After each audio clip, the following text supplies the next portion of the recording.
إن الحمد لله نحمده ونستعينه ونستغفره ونعوذ بالله من شرور أنفسنا ومن سيئات أعمالنا من يهد الله فلا مضل له ومن يضلل فلا هادي له أشهد أن لا إله إلا الله وحده لا شريك له وأشهد أن محمدا عبده ورسوله أما بعد فإن خير الحديث كتاب الله وخير الهدي هدي محمد صلى الله عليه وآله وسلم وشر الأمور محدثاتها وكل محدثة بدعة وكل بدعة ضلالة أما بعد فأعوذ بالله السميع العليم من الشيطان الرجيم من همزه ونفخه ونفثه بسم الله الرحمن الرحيم اليوم أكملت لكم دينكم وأتممت عليكم نعمتي ورضيت لكم الإسلام دينا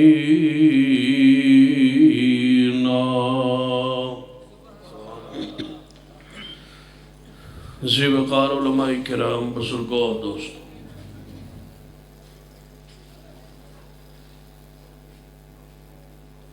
دین کامل مکمل ہو چکا ہے۔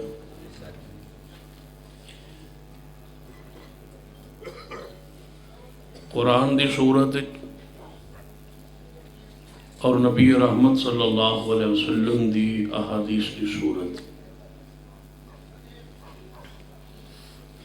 اور اس دی خبر بھی قرآن پاک دی اسی آیت مبارکہ موجود ہے جو خطبہ مسنون پڑھی۔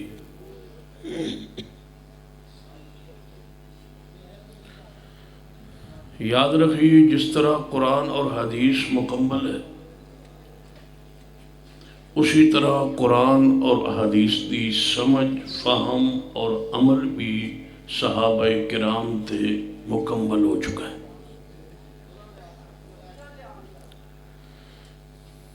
اليوم اکملت لکم،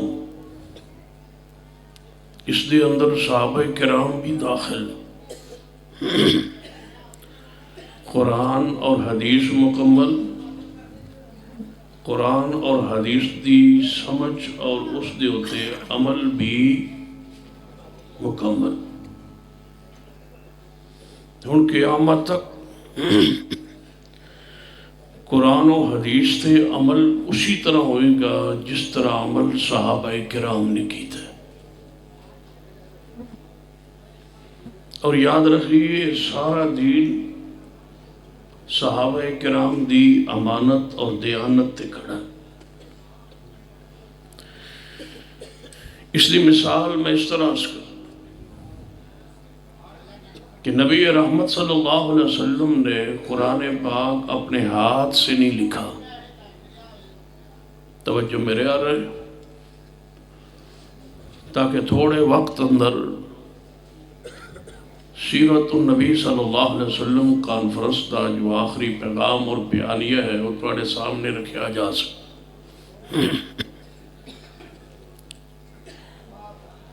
نبی رحمت صلی اللہ علیہ وسلم نے 30 پارے قرآن اپنے ہاتھوں سے نہیں لکھا۔ آپ نے پاس جبریل آ کے قرآن پڑھتے سن، آپ نے سینہ پاک وچ قرآن محفوظ ہوندا سی، پھر آپ اپنی زبان تو قرآن پاک دی تلاوت فرماندے سن، اور تلاوت تو بعد فرماندے سن صحابہ کرام نو کہ میری تلاوت شدہ آیات نو تسی لکھو۔ وہ لکھنے والے صحابہ کاتبین قرآن اور کاتبین وحی تھے۔ صحابہ کرام سارا قرآن کس نے لکھا؟ توجہ ہے تھوڑی؟ محنت نہیں لگ دی، میرے باری صاحب فرما رہے توجہ ہے ماشاءاللہ۔ ہاتھ چکو ماشاءاللہ جڑے تنگ بیٹھے ہو، پھر متوجہ ہو جاؤ، بات سنو، غور کرو، سمجھن دی کوشش کرو، میں سمجھان دی کوشش کرنا۔ میں عرض کر رہا صاحب کہ نبی علیہ السلام نے خود اپنے ہاتھوں سے قرآن نہیں لکھا، سارا قرآن کنہوں نے لکھا؟ صحابہ کرام۔ نبی علیہ السلام نے اپنے ہاتھ سے حدیث بھی نہیں لکھی، حدیث بھی کنہ لکھی آنے؟ صحابہ کرام۔ قرآن اور حدیث لکھن تو بعد، نبی علیہ السلام دے لکھوان تو بعد، نبی علیہ السلام نے قرآن کی کتابت پر، حدیث کی کتابت پر نظر ثانی بھی نہیں فرمائی۔ توجہ فرمائی؟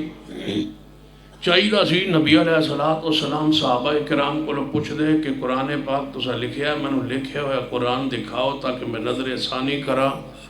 آپ نے نظر ثانی نہیں فرمائی۔ صحابہ کی ہاتھوں پر، صحابہ کی ایمان پر، صحابہ کی دیانت پر، صحابہ کی امانت پر رسول اللہ کو اتنا یقین تھا جتنا یقین جبریل کی امانت پہ تھا۔ جبریل امین قرآن لے آئے، جبریل امین نے قرآن پاک جو رب نے دیا وہی لائے، کوئی اور لفظ ملایا نہیں، ملایا نہ کم کیا نہ زیادہ کیا۔ پھر نبی علیہ السلام دے سینہ پاک جو قرآن جمع ہوا وہی ہوا جو جبریل لے آئے۔ رسول اللہ نے قرآن وہی پڑھا جو جبریل علیہ السلام نے آپ کے سامنے پڑھا اور سینے میں محفوظ ہوا، آپ کی زبان بھی معصوم۔ پھر نبی علیہ السلام کی پڑھی ہوئی آیات کو لکھا صحابہ نے ایسے ہی لکھا جیسے لوح محفوظ پہ لکھا تھا، ایسے لکھا جیسے جبریل آیا تھا، ایسے لکھا جیسے رسول اللہ نے پڑھا تھا۔ تو یاد رکھیے پھر سارا قرآن کن کے ہاتھوں کی امانت پہ کھڑا ہے؟ صحابہ کی۔ اس میں سیدنا عثمان بھی، قرآن لکھنے والوں میں سیدنا علی بھی، اور قرآن ہی لکھنے والوں میں سیدنا امیر معاویہ بھی۔ یعنی ان سارے صحابہ کرام کاتبین قرآن، کاتبین وحی دی امانت پر قرآن کھڑا ہے اور ساری احادیث۔ جس طرح قرآن لا ریب فیہ ہے، پھر غور کیجیے، جس طرح قرآن لا ریب فیہ ہے اسی طرح صحابہ کا ایمان بھی لا ریب فیہ ہے۔ صحابہ کرام دے ایمان وچ کوئی شک شبہ نہیں۔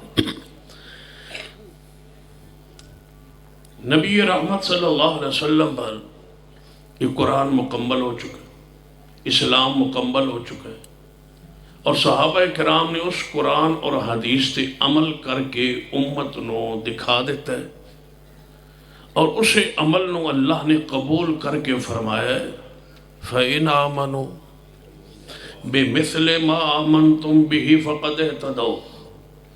ایمان اس طرح اگر لے آئے وہ لوگ جس طرح ایمان لے آئے پیغمبر کے صحابہ، تو ساری دنیا والے لوگ ہدایت یافتہ ہوں گے، اور اگر صحابہ جیسا ایمان نہیں ہوئے گا تو گویا کسی دا ایمان مقبول نہیں، ایمان صحابہ جیسا۔ حدیث بھی ہے، سرور کائنات محمد رسول اللہ صلی اللہ علیہ وآلہ وسلم نے ارشاد فرمایا، میرے صحابہ ایک وقت آئے گا میری امت 73 فرقے تقسیم ہو جائے گی۔ پھر فرمایا میرے صحابہ 73 گروہاں چو 72 جان گے جہنم میں، ایک گروہ جنت جائے گا۔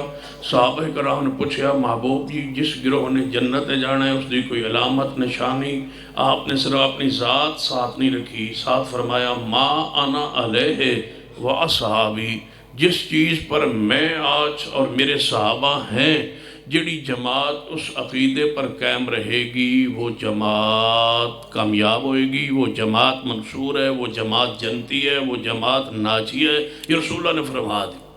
قرآن پاک دی ایک اور آیت تے غور کیجیے، فرمایا جڑا بندہ سرور کائنات جناب محمد صلی اللہ علیہ وسلم دی حدیث دی مخالفت کرے، سنت دی مخالفت کرے، قرآن دی مخالفت کرے، اور قرآن اور حدیث نو چھوڑ کے صحابہ دے راستے نو چھوڑے۔ چاہیے سی قرآن کہندا کہ جس طرح قرآن پاک اللہ دے رسول دی اطاعت کرے لیکن ساتھ ساتھ اللہ نے فرمایا جڑا رسول اللہ کی مخالفت کرے اور صحابہ دا راستہ چھوڑے، یعنی قرآن و حدیث تے عمل کرن وچ صحابہ نو معیار نہ سمجھے، اپنی مرضی کرے۔ قرآن پاک دے الفاظ تے ذرا غور کیجئے، وَمَن يُشَاقِقِ الرَّسُولَ وَمَن يُشَاقِقِ الرَّسُولَ مِن بَعْدِ مَا تَبَيَّنَ لَهُ الْهُدَىٰ وَيَتَّبِعْ غَيْرَ سَبِيلِ الْمُؤْمِنِينَ نُوَلِّهِ مَا تَوَلَّىٰ وَنُصْلِهِ جَهَنَّمَ وَسَاءَتْ مَصِيرًا۔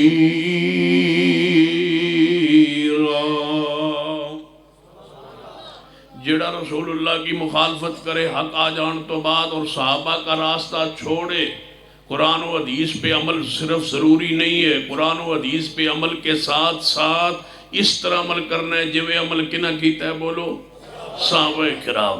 قرآن پاک دی جس آیت تو جو صحابہ نے سمجھا وہ حق ہے، قرآن و سنت سے جو صحابہ نے سمجھا وہ حق ہے، قرآن و سنت کا معنی جو صحابہ نے کیا وہ حق ہے، قرآن و سنت کی تشریح جو صحابہ نے کی وہ حق ہے، جو صحابہ نے عمل کیا وہ حق ہے۔ نیا مسئلہ جو ہے وہ دین کے اندر اضافہ ہے۔ قرآن و حدیث پہ عمل ایسے کیجئے جیسے صحابہ کرام نے کیتا۔ ایک اور حدیث سنیے، سرور کائنات جناب محمد صلی اللہ علیہ وسلم نے فرمایا، میرے صحابہ میرے جان تو بعد تسی بڑے بڑے اختلافات ویکھو گے، جدو اختلافات ہو جان اس ویلے اپنے داڑ دے نیچے مضبوطی نال تساں دو چیزاں پکڑنا ہے۔ یا رسول اللہ وہ دو چیزاں کیڑی ہیں؟ فرمایا علیکم بسنتی و سنت الخلفاء الراشدین المہدیین، میری سنت اور میرے خلفاء کی سنت، ابو بکر و عمر عثمان و علی کی سنت۔ پیغمبر نے اپنی ذات کے ساتھ کس کو جوڑا؟ بولو صحابہ کرام کو۔ صحابہ کرام کو ساتھ رکھا۔ صحابہ ہدایت کے ستارے ہیں۔ صحابہ کرام اگر چاند رسول اللہ ہیں تو ستارے صحابہ، بولو ستارے کون ہیں؟ صحابہ۔ اور جڑا ستارہ ہوندہ ہے نا وہ دا ایک وصف ہوندہ ہے کہ وہ خود روشن نہیں ہوندہ، وہ روشنی سورج تو لیندہ ہے۔ صحابہ سارے تے ہر ستارے دا وصف ہوندہ ہے چمکدہ ضرور ہے، بہت ہی چمک تھوڑی چمک چمکدہ ہے، خود روشن نہیں ہوندہ۔ روشنی کدھے کو لیندہ ہے؟ تے صحابہ سارے ستارے تے انہوں روشنی کتھوں لئی؟ یا ایوہ النبی انا ارسلناک شاہدا و مبشرا و نذیرا و داعیا الی اللہ بإذنہ وسراجا منیرا۔ صحابہ کرام ستارے اور مصطفیٰ علیہ السلام سورج کس سے روشنی لی؟ صحابہ نے سورج سے، نبوت سے، وحی سے، قرآن سے، دین سے اور سنت سے صحابہ نے نور لی، روشنی لی، اور پوری دنیا میں چمکے اور دمکے۔ ستاروں کا ایک وصف اور بھی ہوتا ہے، ستاروں کی طرف منہ کر کے تھوکے تو اپنا منہ گندہ ہوتا ہے، ستاروں کی چمک میں فرق نہیں آتا۔ ستاروں کا ایک اور وصف بھی ہے کہ یہ آسمان کی زینت ہے، اور صحابہ ستارے زمین کے، اور یہ زمین کی زینت ہے۔ صحابہ کا ایک اور جناب ستاروں کا ایک اور فائدہ بھی ہے کہ جب شیاطین آسمان کی طرف چڑھنے لگے، رجوم للشیاطین، ستاروں کو توڑ کے شیطانوں کو مارا جاتا ہے، شیطانوں کو رجم کرتے ہیں ستاروں کے ذریعے۔ محمد کے صحابہ ستارے ہیں، آسمان کی طرف شیطان چڑھے تو ستارے پڑھتے ہیں، زمین میں شیطان آگے آئے تو محمد کے صحابہ دین کے رکھوالے ہیں۔ اس لیے رسول اللہ نے فرمایا جس گلی میں عمر ہو، جس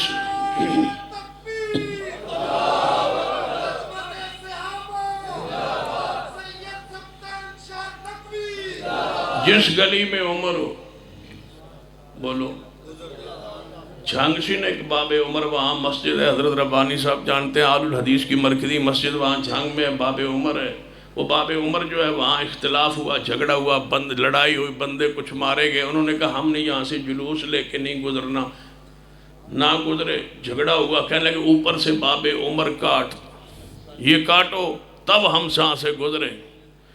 جب تک یہ لکھا ہوا ہے خیر نہ گزرے، لڑائی ہوگی. انہوں نے کہا ہم نے نہیں گزرنا جب تک اوپر باب عمر لکھا ہے. میں نے کہا رسول اللہ کی حدیث حق ہے، جہاں عمر ہو. میں نے کہا تم گزر بھی نہیں سکتے، جا بھی نہیں سکتے. کیوں؟ جہاں عمر ہو وہاں شیطان گزر سکتا نہیں. یہ عمر کا خاص ہے، عمر کا وصف ہے. نبی علیہ السلام نے فرمایا عمر میں نے شیاطین جنات میں سے ہوں یا انسانوں میں سے ہوں، میں نے اپنے آنکھوں سے دیکھا ہے سارے بھاگ رہے ہیں، دوڑ رہے ہیں، تیرے قریب نہیں آتے. رسول اللہ کا فرمان سچ ہے. جو آج تک شیطان ہے، جو قیامت تک شیطان ہوگا، وہ عمر کے قریب نہیں جائے گا، کیونکہ عمر ہے. توجہ ہے ماشاءاللہ. وہ اسلام کا ستارہ ہے، وہ اسلام کے رکھوالے اور اسلام کے نگران محافظ ہے. اور اس آیت میں داخل ہے الیوم اکملت لکم دینکم واتممت علیکم نعمتی ورضیت لکم الاسلام دینا. آج کے دن تواڈے اتے دین مکمل ہو چکا ہے. چاہیدہ سی رب فرماندا الیوم اکملت لک دینک واتممت علیک نعمتی ورضیت لک الاسلام دینا. لیکن ایسا نہیں کہا، ضمیر جمع کی لائے. الیوم اکملت لکم مانا کیا کہ دین صحابہ کا ہے، مکمل رسول اللہ پہ ہوا، لیکن اس کے عملی نفاذ صحابہ کرام پر ہوا. صحابہ کرام کے منہج، صحابہ کرام کے مسلک، صحابہ کرام کے ایمان، آپ کے عقیدے، آپ کے عمل جو ہے وہ قیامت تک کے لیے حجت ہے. جیسے صحابہ نے عمل کیا ویسے عمل کرو گے تو دین کامل مکمل. صحابہ کی سب سے بڑی شان عزت عظمت ہے یہ کہ جو صحابہ کرام کرے وہ ہمارے لیے حجت ہے، دین ہے، شریعت ہے. صحابہ کرام کا کیا ہوا عمل بولو بدعت ہو سکتا نہیں ہو سکتا. وہ بدعت کی بات سے خارج ہیں، وہ بدعت نہیں ان کا عمل. یہ ہو سکتا ہے ان تک حدیث نہ پہنچی ہو، ہم کہیں گے یہ صحابی کا عمل ہے، انہیں حدیث نہیں پہنچی ہوگی تو انہوں نے یہ عمل کیا. لیکن یہ نہیں کہہ سکتے کہ صحابی نے نعوذ باللہ بدعت کی. کیوں؟ صحابہ کا دین یہ صحابہ کا ہے، اور بدعت کی بات سے صحابہ خارج ہے. بدعت شروع ہوتی ہے اس کے بعد کہ جو کام رسول اللہ نے نہ کیا ہو، صحابہ نے نہ کیا ہو، تب بدعت ٹھہرتا ہے. کیوں؟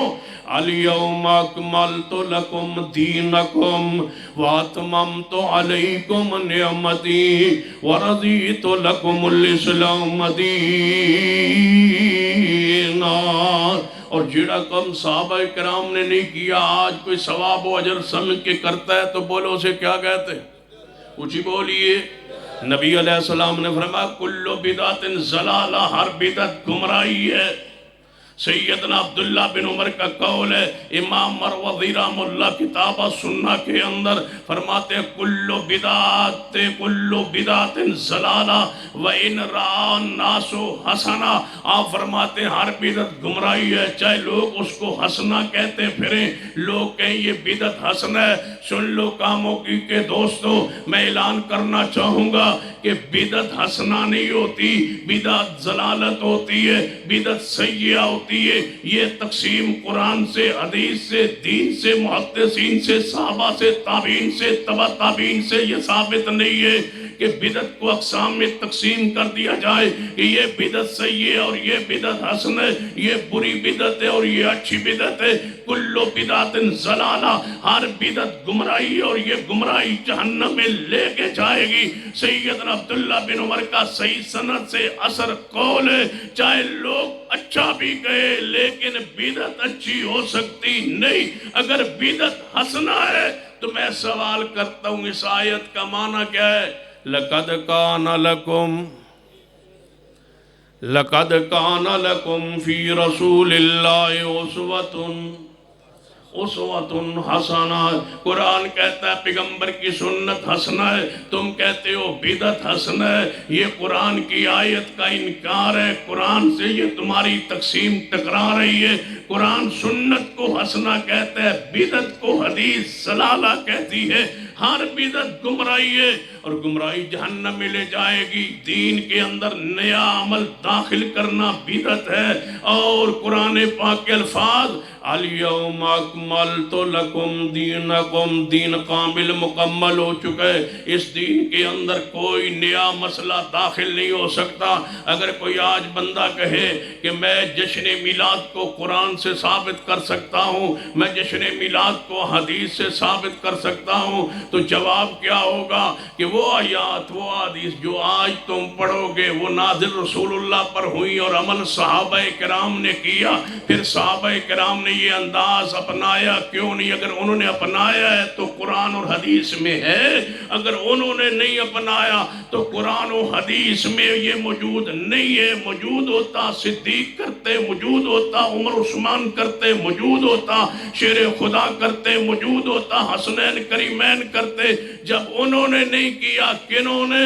الیوم اکملت لکم، جن پر دین مکمل ہوا، جن کے سامنے دین مکمل ہوا، جن کے لیے دین مکمل ہوا، انہوں نے یہ کام نہیں کیے۔ تو سن لو، آل الحدیث بھی اسی عقیدے پر قائم ہے جس پر میرے محمد مصطفیٰ کے صحابہ قائم تھے۔ وگرنہ آج ہم بھی نالین پاک کا نقش پا بنا کے سروں پہ سجا سکتے، نالین پاک کا نقش پا بنا کے ہم بھی مکانوں کے چھتوں پر لگا سکتے، ہم بھی آپ کے نالین پاک کا نقش پاک بنا کے اپنے سینوں پہ لگا سکتے ہیں، لگانے کے لیے تیار ہیں۔ لیکن ہمارا ایک ہی مطالبہ ہے کہ یہ نالین پاک جو نبی رحمت صلی اللہ علیہ وسلم کے نام پہ منسوب ہوا، جس کا بیج سینے پہ لگا، جس کے نقش پا جھنڈے پہ بنا، جو مکانوں کے چھتوں پہ لگا، بورڈوں پہ لگا، یہ نقش پا رسول پاک کے نالین پاک کا ہے۔ وہ نالین پاک جس کا یہ نقش ہے، وہ نالین پاک جس کی یہ تصویر ہے، وہ نالین پاک جس کا یہ عکس ہے، جس کو جھنڈوں پہ لگایا گیا ہے، سجایا گیا ہے۔ اللہ کی قسم، وہ نقش جو ہے آج دنیا کے کس ملک میں محفوظ و موجود ہے، مجھے وہ بتلایا جائے تاکہ میں یہ تصور کر کے یقین میں بدلوں کہ یہ واقعی نقش ہے نالین پاک کا۔ وہ نالین پاک کہاں ہے جس کا نقش یہ ہے؟ وہ نالین پاک دنیا میں کہیں آج موجود ہوں گے تو تصویر بنائی گئی، اصل تو موجود ہوں گے جس سے یہ فوٹو لیا، تصویر بنائی۔ یہ نقش پا ہے حضور کا، یہ نالین پاک کا نقش ہے حضور کا۔ وہ نقش، وہ نالین پاک کہاں ہے؟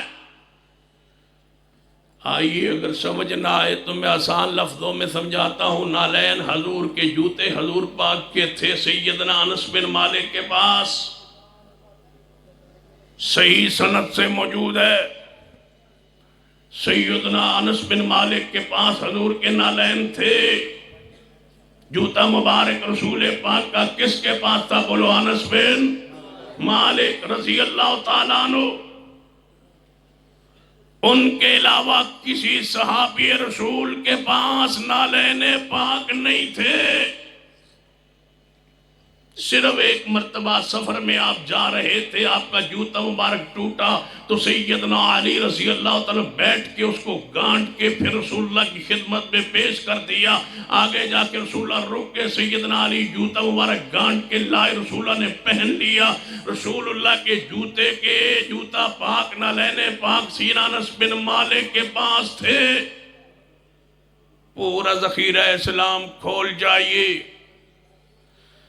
کسی اور صحابی کے پاس نالین پاک، کسی اور تابعی نے حضرت انس سے لیے ہو، تبا تابعی نے سیدنا انس بن مالک سے یہ، یا تابعی سے کسی سے لیے ہو، یا آگے کسی کو وہ منتقل ہوئے ہو۔ ایک حوالہ مدینہ طیبہ میں کہیں موجود ہوں، ایک حوالہ مکہ مکرمہ میں وہ موجود ہوں، ایک حوالہ دنیا کے کسی بھی میوزیم میں وہ موجود ہوں، ایک حوالہ مدینہ طیبہ میں آثار قدیمہ کے دفتر میں موجود ہوں، تو ایک حوالہ اگر حوالہ دے دو اللہ کی قسم، آج حضور کے نالین پاک اپنے سر کا تاج بنانے کے لیے ہم تیار. ہم تبرکات نبویہ کے قائل، نبی علیہ السلام کے آثار تبرکات سے برکت حاصل کرنے کے ہم قائل. لیکن اگر حضور کے وہ نالین نہ ہوں، انس بن مالک کے پاس میں نے جناب دلیل دی ہے، نقش پا نالین پاک موجود تھے، اس سے آگے تم تک کیسے پہنچے؟ سند لائیے. اور اگر سند نہیں ہے تو پھر سن لیجئے، اگر حضور کے نالین نہ ہوں اور کوئی بندہ کہے یہ حضور کے نالین ہیں، وہ حضور کے نہ ہوں اور بندہ کہے یہ حضور کے ہے، تو رسول اللہ کا فرمان سنیے، من قذب علی متعمدا.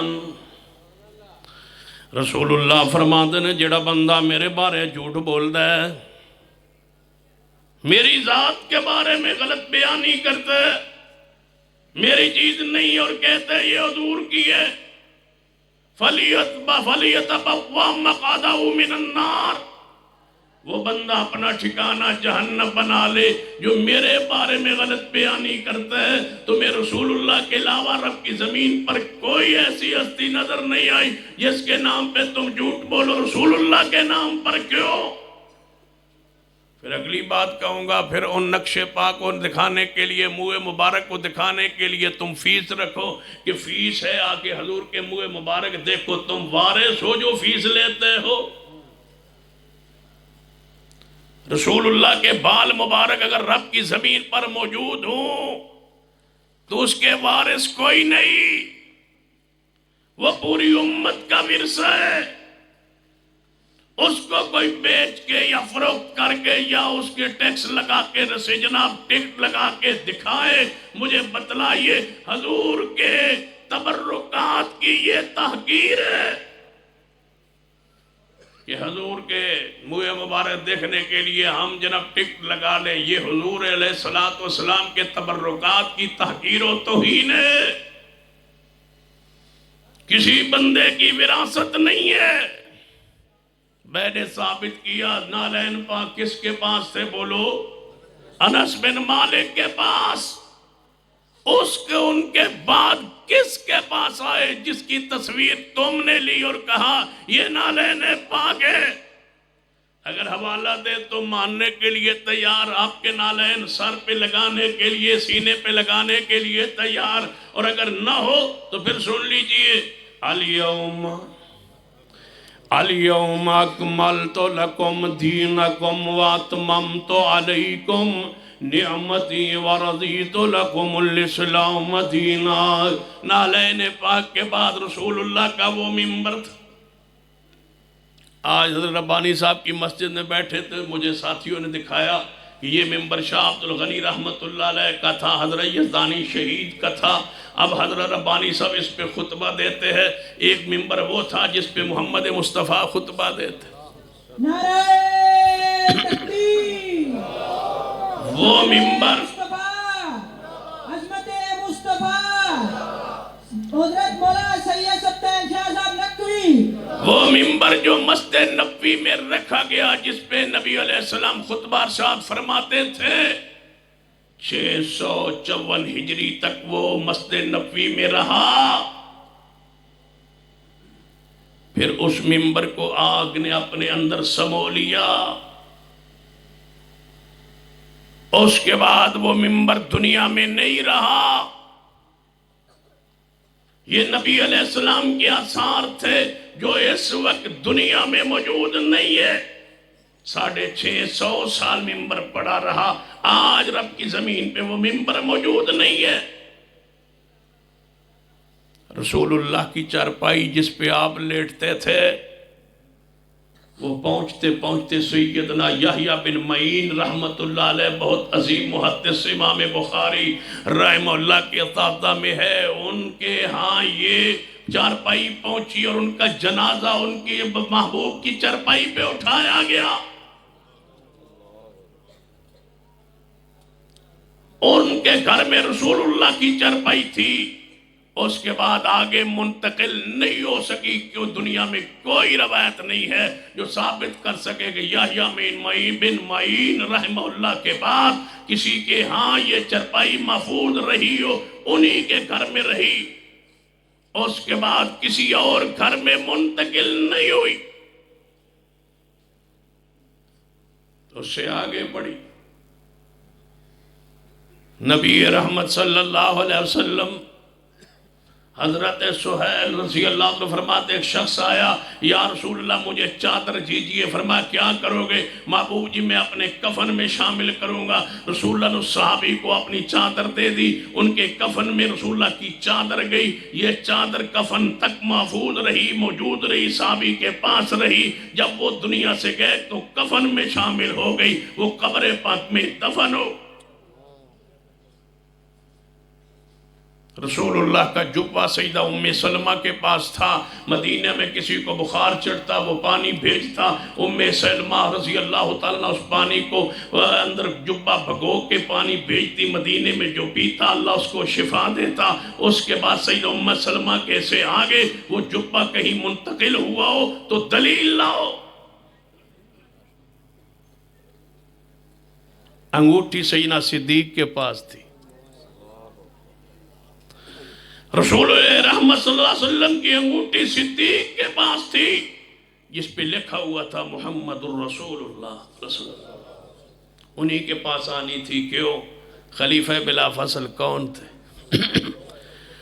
لیکن کاموں کی دے جتنا میں امید ہے انہیں ڈھلا مجمع میں نہیں کدے بیکھا کاموں کی۔ حضرت ربانی صاحب کے مقتدیوں کی حالت کیفیت ہو تو میں جا کے پھر دوجہ پورے ملک جا کے کی کریں گا تھے کی دساں گا۔ نعرہ تکبیر، نعرہ تکبیر، مسلک حق، مسلک اہل حدیث، حضرت مولانا قاری علی صاحب ربانی، حضرت مولانا سید سمدان شاہ صاحب نقوی۔ اليوم اکملت لکم دینکم واتممت علیکم نعمتی ورضیت لکم الاسلام دینا۔ سنیے نبی علیہ السلام کی انگوٹھی مبارک سیدنا صدیق کے پاس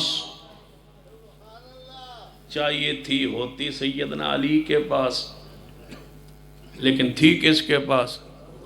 صدیق کے پاس۔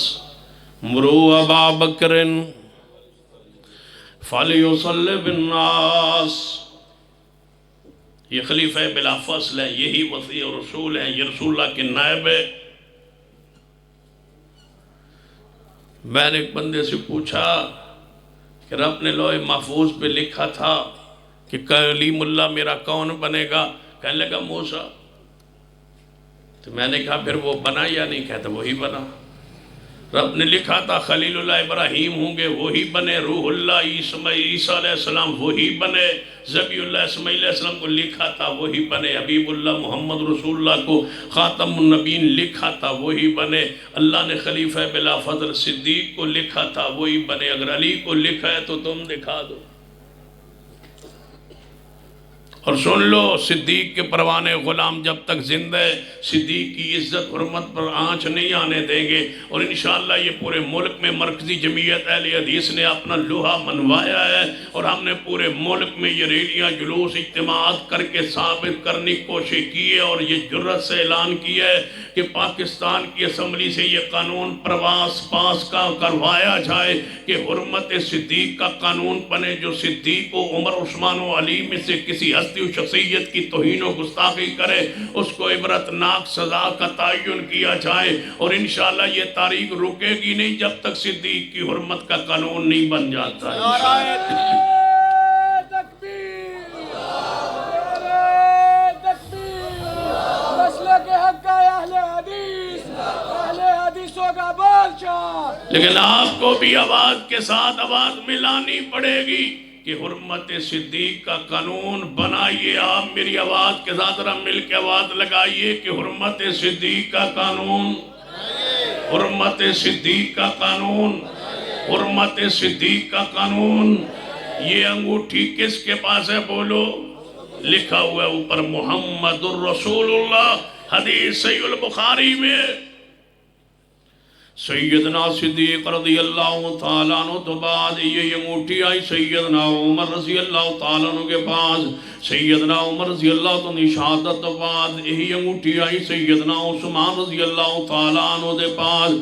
صحیح البخاری اندر سیدنا عثمان کنویں دی منڈیر تے بیٹھے نے، جویں نبی علیہ السلام بعد دفعہ تشریف لے جاندے، باغ اندر جا بیٹھ دے، صدیق آ جاندے، عمر آ جاندے، عثمان آ جاندے، اور نبی علیہ السلام نے اپنے پیر مبارک لٹکا کے کنویں دے اندر ٹھنڈک محسوس کر دے، بیٹھے رہندے میں سیدنا عثمان رضی اللہ تعالیٰ عنہ وہ پرانی یاد دے مطابق تشریف لے گئے، کنویں تے جا بیٹھے، انگوٹھی اپنی انگلی چوں تاری دیکھ رہے سن کہ انگوٹھی کنویں اندر گر گئی، سارا پانی نکلوا کے تلاش کی گئی، انگوٹھی وہ نہیں ملی۔ اللہ نے اس کو ایسے چھپایا تاکہ کیا کوئی بندہ زمین پہ نہ کہہ سکے یہ چیز رسول اللہ کی میرے پاس ہے۔ انگوٹھی مفقود ہو گئی، انگوٹھی پاک گم ہو گئی، دوبارہ کسی صحابی رسول کے ہاتھ میں وہ انگوٹھی نہیں آئی۔ میں نے آپ کے جو پہ پاک کا، آپ کے نالین پاک کا، آپ کے ممبر پاک کا، آپ کی چرپائی پاک کا، آپ کی انگوٹھی کا ذکر آپ کے سامنے رکھ دیا کہ یہ سارے مفقود ہو گئے، اب دنیا میں موجود نہیں ہے کسی کے پاس۔ جو دعوے دار ہے ہم اس کا انکار نہیں کرتے، اس سے مطالبہ کرتے ہیں سند وہ لائے، ہم اس آثار رسول کو، تبرک رسول کو اپنے سر پر رکھنے کے لیے تیار ہیں، لیکن دلیل کے ساتھ ہوں نہ نبی علیہ السلام کے تبرکات اور تم کہو یہ تبرکات ہیں اور ہم دیکھ رہے ہیں، زیارت کر رہے ہیں، نہیں۔ الیوم اکملت اليوم اکملت لکم دینکم واتممت علیکم نعمتی ورضیت لکم الاسلام دینا۔ اگلی بات سن لیجئے، رسول اللہ کے بعد کسی کے تبرکات میں کوئی برکت نہیں۔ یہ خاصہ رسول ہے، یہ عظمت رسول ہے، یہ شان رسول ہے، یہ مقام رسالت ہے۔ اس کے بعد کسی کے تبرکات رب کی زمین پہ سنبھالے نہیں گے۔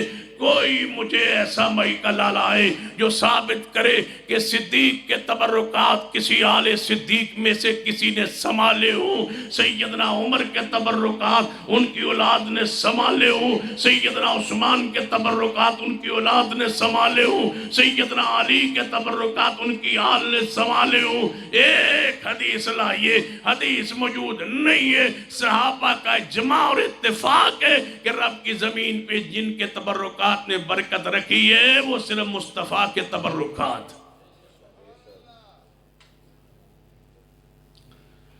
نبی علیہ السلام کے چند بال مبارک امیر معاویہ کے پاس تھے رضی اللہ تعالیٰ عنہ، اور سنبھال کے رکھے 50 سال۔ جب فوت ہونے لگے، وقت قریب آیا ہے، موت دی حالت کفیت اندر، زندگی موت دی حالت کفیت اندر نے اپنے غلام نو بلایا، سیدنا امیر معاویہ رضی اللہ تعالیٰ عنہ نے فرمایا ہے میرے غلام یہ ہے ڈبی فلاں الماری اندر ایک ڈبیہ پہ، یہ ڈبی اٹھا کے لے آؤ، وہ ڈبی اٹھا کے لائے، فرمایا یہ ہے رسول اللہ کے بال جو میں نے 50 سال سنبھال کے رکھے، میں کیسے توہین ہونے دوں امیر معاویہ کی؟ جو رسول اللہ سے نہیں محبت کرے، ادب کرے، احترام کرے، اکرام کرے، حضور کے چند بالوں کو 50 سال سنبھال رکھے، اس لیے تبرک کے لیے، اور تم توہین و گستاخی کرو۔ آل و سنہ کے لوگوں سن لو، جس کی زبان سے امیر معاویہ محفوظ نہ ہو، سمجھ لینا وہ اہل و سنت نہیں ہے۔ کتنا ہی وہ کہے میں اہل و سنہ ہوں، میں اہل حدیث ہوں، میرا یہ مقام ہے، میرا یہ علم ہے، وہ قذاب ہو سکتا ہے، رافضی ہو سکتا ہے، وہ اہل و سنہ نہیں ہو سکتا۔ اہل و سنہ وہ ہوتا ہے، اہل سنت کی تعریف ہی یہ ہے جو محمد کے سارے صحابہ سے پیار کرے۔ اسے اہل سنہ، اسے سنی کہا جاتا ہے، اور کوئی سنی نہیں ہے نفرت صحابہ سے کرے اور کہے میں سنی ہوں۔ سنی ہونے کے لیے ضروری ہے کہ رسول اللہ کے سارے صحابہ سے عقیدت پیار ہو، اور امیر معاویہ تو دروازہ ہے، جس دروازے کو توڑ کے آگے بڑھو گے تو آگے سوائے گستاخی کے کچھ نہیں ہے۔ جس کی زبان سے امیر معاویہ محفوظ نہ رہے، اس گندے کی زبان لمبی ہوتی ہے، اور اس وقت تک وہ نہیں مرتا جب تک اس کی زبان ہر صحابی تک نہ پہنچے۔ لوگ غلط فہمی کا شکار ہے، فلاں بندہ ہے میڈیا پر سکالر ہے، اگلے دن ایک بندہ مجھے پہنچتا ہے جی ایک بندہ ہے سکالر ہے میڈیا پر، اس کو مرزا کہتے ہیں، وہ سیدنا امیر معاویہ کے خلاف کہتا ہے، آپ کا کیا خیال ہے وہ کیا ہے؟ میں نے کہا وہ مرزا ہے۔ کہتا ہے جی آپ اسے کیا سمجھتے ہیں؟ میں نے کہا میں مرزا سمجھتا ہوں، اور کیا سمجھتا ہوں؟ کہتا آپ اس کے بارے میں؟ نے کہا مرزا ہے وہ۔ سمجھ نہیں آئی؟ میں نے کہا مرزا ہے وہ۔ تو انہوں سمجھ آئی یا نہ آئی؟ منو آ گئی۔ میں کہا وہ مرزا ہے۔ ایک مرزے نے پیغمبر کی نبوت پہ ڈاکہ ڈالنا چاہا، اب مرزا نے روپ میں آنا چاہتا ہے قادیانیت کے روپ میں، رفض کے روپ میں۔ وہ صحابہ کرام پہ تان کرتے، آلو سنہ کے لوگوں لکھ لو اور سن لو ہماری عقیدت۔ ہماری عقیدہ یہ ہے کہ ہر صحابی سے پیار فرض و لازم ہے، ہر صحابی مغفور و بخشا ہوئے، ہر صحابی جنت کا گدار و وارث ہے، صحابہ کرام کبائر سے محفوظ ہے، معصوم پیغمبر کی ذات ہے، لیکن صحابہ محفوظ ہے کبائر سے۔ کفر کو، فسق کو، اس نسیہ جناب سیان نافرمانی کو صحابہ سے دور کر دیا گیا ہے۔ کرہا الیکم الکفر والفسوق والعصیان، ان کی طبیعت شریعت کے اندر ڈھل گئی تھی، ان کے لیے گناہ مشکل ہو گیا تھا، ہمارے لیے گناہ آسان ہے، نیکی مشکل ہے۔ صحابہ کرام کے لیے گناہ مشکل ہو گیا تھا، نیکی آسان ہو گئی تھی، ان کی تربیت اسلام میں ڈھل گئی تھی، ان کی طبیعت اسلام کے تابع ہو گئی تھی، ان کی سوچ اسلام کے تابع ہو گئی تھی۔ تب رب نے فرمایا کہ میرے محبوب اعلان کر دو تمہارے صحابہ سے جو بھی ہو جائے، میں اعلان کرتا ہوں کہ صحابہ کو معاف کر کے جنت کا ہم نے وارث بنا دیا ہے۔ نعرہ تکبیر، شان مصطفیٰ، مقام مصطفیٰ، عظمت صحابہ، شان صحابہ، مقام صحابہ، حضرت مولانا سید سبطین شاہ صاحب نقوی۔ سیدنا عبداللہ بن انیس، اچھی کہو، سیدنا عبداللہ بن انیس رضی اللہ تعالیٰ عنہ، توجہ فرمانا، رضی اللہ تعالیٰ عنہ، نبی علیہ السلام نے فرمایا میرے صحابہ ایک دہشت گرد ہے جدا نام خالد ہے، وہ عرفات تو بارک پہاڑی دے آؤٹ اندر انہیں رہائش رکھی ہے، اتے کئی بندے کٹھے کر رہے، او دا منصوبہ ہے وے میرے تے وہی آئی، او دا منصوبہ ہے کہ میں مدینہ طیبہ دے گر جا کے چھپ کے کوئی حملہ کرنا ہے اور نبی علیہ السلام نو شہید کرنا ہے۔ میرے صحابہ کون ہے تواڈے وچوں جڑا انہوں ادھر آن دے بجائے اتے پہنچ کے واصل جہنم کرے؟ سیدنا عبداللہ بن انیس کھڑے ہوئے، محبوب جی میں جانا ہوا، توجہ فرمانا۔ سیدنا عبداللہ بن انیس چل پڑے جتھے نبی علیہ السلام نے فرمایا ہے۔ مرفات دے میدان تو باہر پہنچے، دور ویکھیا کچھ بندے کٹھے نے۔ سیدنا عبداللہ سمجھ گئے کہ لگتا ہے وہی بندہ ہے جدے بار رسول اللہ نے منو بھیجے ہے۔ فرماتے نے جے میں انہاں تک پہنچدا تے نماز عصر میری رہ جانی سی، نماز عصر دا وقت ہو گیا ہے، میں کیا جے نماز پڑھن لگا انہوں نے پتہ چل جائے گا اے تے بندہ مسلمان صحابی نظر آنا ہے۔ فرماتے نے میں چل دے نماز پڑھنی شروع کر دیتی ہے۔ میں جدوں قریب پہنچیا نماز عصر میری مکمل ہو گئی، انہیں آواز دیتی کون؟ میں جواب دیتا او دے قریب گیا، میں کیا وہ محمد صلی اللہ علیہ وسلم کی کچھ اجازت میں نو ملی ہوئی سی؟ میں کیا خالد تو سنے ہے محمد مصطفیٰ نو قتل کرنا چاہنا ہے؟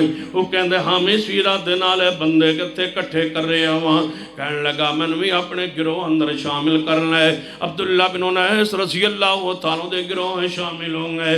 جدوں ویکھیا موقع پایا ہے تلوار کولے، خالد تے اچانک حملہ کیتا ہے، انہوں قتل کیتا ہے، واصل جہنم کیتا ہے، دوڑے مدینے وال۔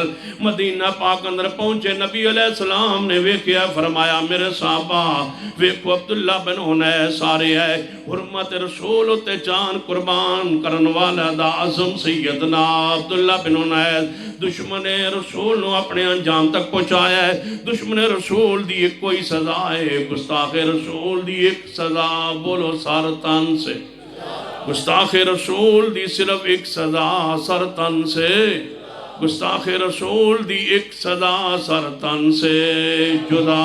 صحابہ کرام دے جماع اتفاق اس عقیدے ہوتے ہیں کہ جڑا نبی علیہ السلام دی گستاخی کرنا ہے وہ دی ہی سزا ہے کہ اس نو جہنم رسید کر دیتا جائے، انہوں اپنے انجام تک پہنچا دیتا جائے، او دا سر تن تو جدا کر دیتا جائے۔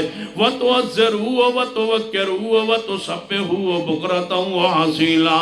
اتبِ مصطفیٰ دا تقویر تعظیم مصطفیٰ دا تقام ہے۔ عبداللہ بن انیس رضی اللہ تعالیٰ نو پہنچے نبی علیہ السلام نے کول، فرمایا یا رسول اللہ میں توڑے گستاخ نو مار آیا۔ فرمایا عبداللہ میرے ولوں اے لاٹھی قبول کر لے، انعام تحفہ لاٹھی۔ یہ بھی اثار رسول ہے، رسول اللہ کی لاٹھی، عصائے مبارک، یہ عبداللہ بن انیس کو مل گیا ہے۔ فرمایا عبداللہ بن انیس اے لاٹھی قبول کر لے۔ سیدنا عبداللہ نے لاٹھی رسول رحمت صلی اللہ علیہ وسلم کو لے علی توجہ فرمانا، نبی علیہ السلام لاٹھی مبارک دیکھ اپنے حجرہ پاک اندر تشریف لے گئے۔ کچھ دیر گزری، صحابہ کرام کہنے لگے عبداللہ لاٹھی نو تو کی کرے گا؟ تنو انعام دے اندر کوئی اور چیز ملنی چاہیے، کوئی گھوڑے مل جاندے، اونٹ مل جاندہ، یا کوئی اور رسول اللہ رحمت فرما دے، انعام فرما دے، لیکن تنو حضور نے لاٹھی دیتی ہے، تو لاٹھی نو کی کرے گا؟ کہنے لگا یار اے تے میں مسئلہ نبی علیہ السلام کو پوچھیا نہیں۔ کہنے لگے پوچھنا چاہیے ہے لاٹھی کس کام آئے گی، لاٹھی نو تو کی کریں گا؟ عبداللہ بن انیس نبی علیہ السلام دے دروازے تے پہنچے، دروازہ کھٹکھٹایا، محبوب بات شریف لے آئے، عرض کیتا محبوب جی تو سا منو لاٹھی تحفے اندر دیتی ہے، میں بہت بڑے گستاخ نو مارے ہے، تو سا دے جناب انعام اندر میں لاٹھی عطا فرمائیے، میں دسو میں لاٹھی نو کی کرنا ہے، لاٹھی کس کام آئے گی؟ آپ نے فرمایا عبداللہ لاٹھی سنبھال کے رکھی۔ یا رسول اللہ اس کس کام آئے گی؟ فرمایا سنبھال کے رکھنا لاٹھی۔ محبوب جی کس کام آئے گی؟ فرمایا عبداللہ سن لے، مسند احمدی صحیح سند نال حدیث ہے، فرمایا ہے عبداللہ سن لے لاٹھی سنبھال کے رکھنا تے نال لے کے آنا، تے قیامت والے دن تیرے ہاتھ لاٹھی ہوئے گی، میں دوروں پہچانا گا میرا دفاع کرنے والا آ رہے ہے، عبداللہ آ رہے ہے، تو لاٹھی تے چل دا ہوئے گا، ساری دنیا پیران تے چل دے ہوئے گی، تیرے ہاتھ اندر لاٹھی ہوئے گی، حشر دے میدان تیری میری علامت نشانی پہچان ہوئے گی، میں دوروں پہچانا گا، اے لاٹھی میں اس نو دے تیسی لاٹھی لے کے آیا ہے۔ حضرت عبداللہ بن انیس ہمیشہ رضی اللہ تعالیٰ اس لاٹھی نو اپنی تلوار دے دستے نال بن کے رکھ دے، سون لگ دے، چرپائی دے نار رکھ کے سون دے، ایویں سمال کے زندگی بر رکھیے، جدو موت آن لگی ہے بیٹے نے بلایا ہے، فرمایا میرے بیٹو میری قبر اندر لاٹھی رسول اللہ دی نشانی رکھ دینا۔ لاٹھی مبارک عبداللہ بن انیس دی قبر مبارک اندر رکھ دیتی گئی ہے، لاٹھی قبر عبداللہ بن انیس دی قبر اندر لاٹھی پانو رکھ دیتا گیا ہے۔ یہ تے لاٹھی مبارک تے اس قبر مبارک دے اندر ہے، میں سوال کرنا جڑی شاہی مسجد لاٹھی ہے کتھوں آئی ہے؟ یہ کہاں سے آئی ہے؟ اگر رسول اللہ کی ہے تو دلیل دیجئے، ہم چومنے کے لیے تیار، اگر نہیں ہے تو پھر سن لیجئے ہم یہ سارے کام کیوں نہیں کرتے؟ اليوم اکملت لکم دینکم واتممت علیکم نعمتی ورضیت لکم الاسلام دینا۔ رسول اللہ کے برتن، رسول اللہ کے پیالے، رسول اللہ کے برتن، کھانے والے برتن، رسول رحمت صلی اللہ علیہ وسلم کے گھر کے اندر ازواج مطہرات کے پاس موجود رہے۔ کسی صحابی نے جا کے برتن رسول اللہ کے نہیں مانگے، ازواج مطہرات کے پاس رہے۔ ازواج مطہرات 50 سال تک تقریباً کچھ 60 سال تک زندہ رہی ہیں۔ ازواج مطہرات انہی برتنوں کو استعمال کی ہے۔ وہ برتن ازواج مطہرات سے آگے منتقل نہیں ہوئے، جو کہتا ہے منتقل ہوئے وہ دلیل ہے۔ کوئی رسول اللہ کی سواری، رسول اللہ کے بال مبارک سیدنا امیر معاویہ کے پاس، رسول اللہ کے ناخن مبارک اپنے ہاتھوں سے اترے جو وہ امیر معاویہ رضی اللہ عنہ محفوظ رکھے، وہ قبر میں دفن ہو گئے امیر معاویہ کی قبر پاک میں، لہذا بال مبارک اور جناب آپ کے ناخن مبارک، آپ کی لاٹھی مبارک، آپ کا منبر مبارک، آپ کی چرپائی مبارک، آپ کا جبہ پاک، آپ کے بال مبارک، یہ سارے آج رب کی زمین پر موجود نہیں ہے۔ جو کہتے ہیں وہ دلیل لے آئے۔ اور اللہ کی قسم ہماری عقیدہ سن لو، ہوتے تو ہم ادب بھی کرتے، احترام بھی کرتے، کرام بھی کرتے، دھو دھو کے ان کو پیتے بھی صحیح، لیکن ہے نہیں۔ جس کے پاس ہے وہ دلیل لائے۔ ہاں ایک درخت تھا جس کے نیچے رسول اللہ نے صحابہ سے بیعت لی تھی۔ ایک ضعیف روایت میں ہے کہ سیدنا عمر رضی اللہ تعالیٰ نے اس کو کھیڑ دیا تھا کہ لوگ اس کے کوئی تبرک توسل کرنے کے قائل ہو گئے تھے۔ کچھ لوگ نئے لوگ جو اسلام میں داخل ہو گئے، تابع تابعین کے دور میں کچھ دیہاتی لوگ اس سے توسل تبرک کرنے کی کوشش کرتے، انہوں نے کہا کہ اس کو کھیڑ دیا۔ یہ بات بھی درست نہیں ہے، روایت ہے، ضعیف ہے، لیکن یہ اشارہ کر رہے ہیں کہ صحابہ کرام تابعین تبع تابعین نے اس سے توسل تبرک لینے کی کوشش کی تو سیدنا عمر نے، اگر اللہ کی قسم رسول اللہ نے اس درخت کو ہاتھ لگایا ہے وہ تبرک تو ہے، لیکن اس کا تذکرہ کتب حدیث میں موجود ہے۔ صحیح ضعیف روایت کا سارا تو تب لے جب صحیح سند کے ساتھ بخاری میں دیگر کتب حدیث میں اس درخت کا ذکر نہ ہو۔ پڑھیے صحیح البخاری۔ سیدنا عبداللہ بن عمر رضی اللہ تعالیٰ عنہما فرماتے ہیں کہ نبی علیہ السلام درخت نیچے 1500 صحابہ کرام تو بیعت لئی، جنہاں دے بارے قرآن آندہ لَقَدْ رَضِيَ اللَّهُ عَنِ الْمُؤْمِنِينَ لَقَدْ رَضِيَ اللَّهُ عَنِ الْمُؤْمِنِينَ إِذْ يُبَايِعُونَكَ تَحْتَ الشَّجَرَةِ فَعَلِمَ مَا فِي قُلُوبِهِمْ فَأَنزَلَ السَّكِينَةَ عَلَيْهِمْ وَأَصَابَهُمْ فَتْحًا قَرِيبًا۔ اس درخت دے نیچے 1500 صحابہ کرام نے نبی علیہ السلام دی بیعت لئیے۔ بیعت کرن تو بعد سیدنا عثمان رضی اللہ تعالیٰ عنہ وجہ بیعت بنے نے کہ انہوں دی شہادت دی خبر آئی ہے۔ نبی علیہ السلام نے فرمایا ہے آؤ میرے ہاتھ بیعت کرو، متویان دی بیعت کرو، عثمان دے خون دا بدلہ لینا ہے۔ لوگو جڑا اندروں مومن نہ ہوئے او دے واسطے کون بیعت لینا ہے؟ رسول اللہ بیعت لے رہے ہیں، عثمان واسطے بیعت لے رہے ہیں۔ وجہ بیعت رضوان عثمان رضی اللہ تعالیٰ عنہ، سفیر محمد عثمان رضی اللہ تعالیٰ عنہ، انہاں واسطے بیعت ہو رہی ہے۔ سیدنا صدیق بھی بیعت کر رہے، عمر سیدنا علی بھی بیعت رسول اللہ کے ہاتھ پر کر رہے۔ فرمایا یہ 1500 ذبح ہوتے ہو جائیں۔